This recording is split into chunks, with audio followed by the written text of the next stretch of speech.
അല്ല, അതിന് വിരുദ്ധമായിട്ടല്ലേ ഇപ്പോൾ സ്ഥാനാർത്ഥി പറയുന്നു. പത്തനംതിട്ടയെ ഭരിക്കാൻ ഇറങ്ങിയിരിക്കുന്ന ആൾ പറയുന്നത് ഈരാറ്റുപേട്ടയിൽ ക്രിസ്ത്യാനികൾ കൂട്ടമണി അടിച്ച് അവിടെ കലാപത്തിന് ശ്രമിച്ചു എന്നല്ലേ. അതെന്താണ് ചോദിക്കാത്തത്?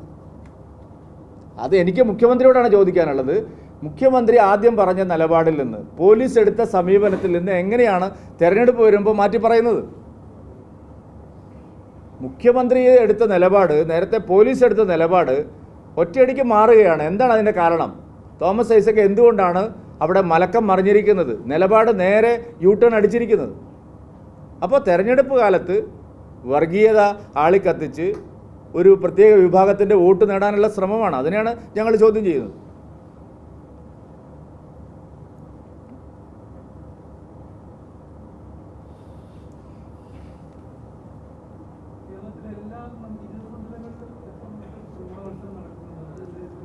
എല്ലാ മണ്ഡലങ്ങളിലും ത്രികോണ മത്സരം തന്നെയാണ്.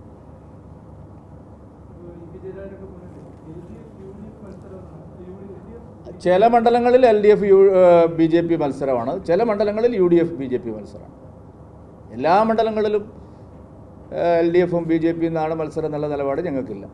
കുറേ മണ്ഡലങ്ങളിൽ UDFും BJP NDAയും തമ്മിലുള്ള മത്സരമാണ്, കുറേ മണ്ഡലങ്ങളിൽ LDFും NDAയും തമ്മിലുള്ള മത്സരമാണ്.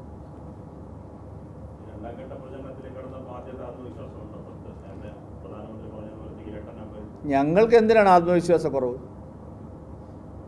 ഞങ്ങൾ തെരഞ്ഞെടുപ്പിൻ്റെ ഓരോ ഘട്ടം കഴിയുമ്പോഴും ഞങ്ങളുടെ ആത്മവിശ്വാസം വർദ്ധിക്കുകയാണ്. ഇപ്പോൾ പുതിയ പട്ടികയോട് വരുമ്പോൾ നിങ്ങൾക്ക് ബോധ്യമാവും എത്രമാത്രം NDAക്ക് കേരളത്തിൽ ആത്മവിശ്വാസം ഉണ്ട് എന്നുള്ളത്. പുതിയ പട്ടിക വരുമ്പോൾ നിങ്ങൾക്ക് ബോധ്യമാവും. അത് പ്രതീക്ഷിച്ചാണ് ഞങ്ങൾ ഇരിക്കുന്നത്. ഇന്നുണ്ടാവുമെന്നാണ് പ്രതീക്ഷിക്കുന്നത്.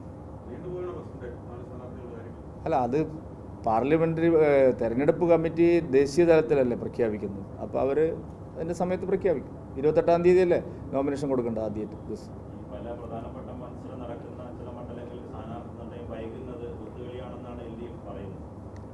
LDFും UDFും പരസ്യമായിട്ട് ഇവിടെ കൈകോർത്ത് മുന്നോട്ട് പോവുകയാണ്.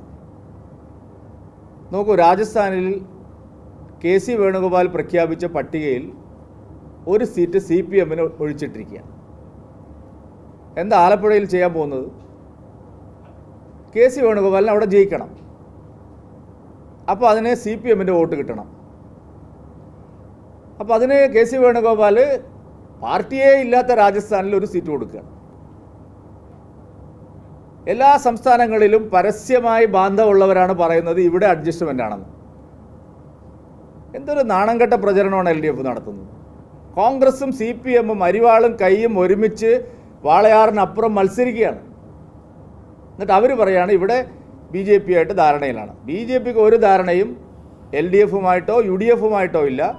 ധാരണയുള്ളത് അപ്പുറത്താണ്. മറ്റ് സംസ്ഥാനങ്ങളിലെല്ലാം പരസ്യധാരണ, കേരളത്തിൽ രഹസ്യധാരണ. ഇവിടെ ഇപ്പോൾ ഒരു പഞ്ചായത്ത് പ്രസിഡന്റിനെ തിരഞ്ഞെടുത്തു, നിങ്ങൾ മൂക്കിന് താഴെ. CPMും കോൺഗ്രസും ഒരുമിച്ച്, ഒരു മടിയുമില്ല. ഒരു പഞ്ചായത്ത് ഭരണസമിതിയിൽ കോൺഗ്രസും CPMും ഒരുമിച്ച് ഭരിക്കുന്നതിന് മടിയേ ഇല്ല.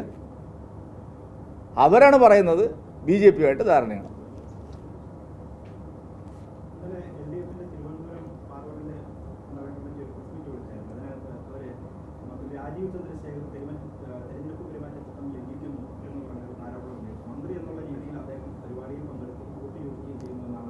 അത് മന്ത്രിയാണല്ലോ.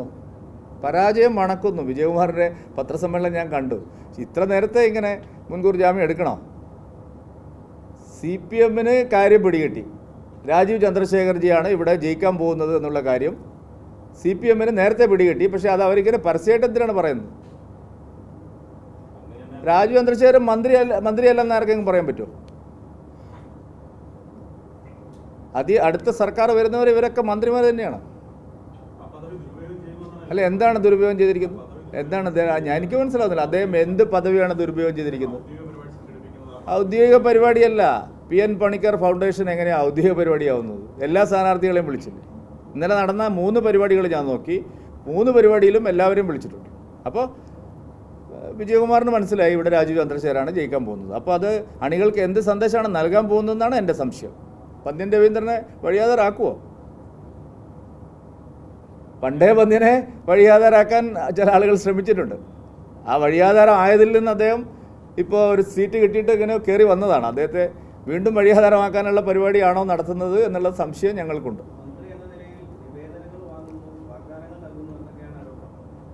ഒന്നും തെളിവില്ലാത്ത ആരോപണങ്ങളാണെന്ന്. വാഗ്ദാനങ്ങൾ എന്ത് നൽകും? തെരഞ്ഞെടുപ്പിൽ എല്ലാവരും പ്രകടന പത്രിക ഇറക്കുന്നില്ല, അത് വാഗ്ദാനമല്ലേ? ഞങ്ങൾക്ക് വാഗ്ദാനമുണ്ട് തിരുവനന്തപുരത്തിൻ്റെ വികസനം. അതിനപ്പുറത്ത് അദ്ദേഹം ഒന്നും പറയുന്നില്ല. തിരുവനന്തപുരത്തെ വികസിത തിരുവനന്തപുരമാക്കി മാറ്റും എന്നാണ് രാജീവ് ചന്ദ്രശേഖർജി എല്ലാ സ്ഥലത്തും പറയുന്നത്. അത് ഞങ്ങളുടെ വാഗ്ദാനമാണ്, മോദിയുടെ ഗ്യാരണ്ടിയാണ്. അത് പറയാൻ പറ്റില്ലെന്ന് എങ്ങനെ പറയും?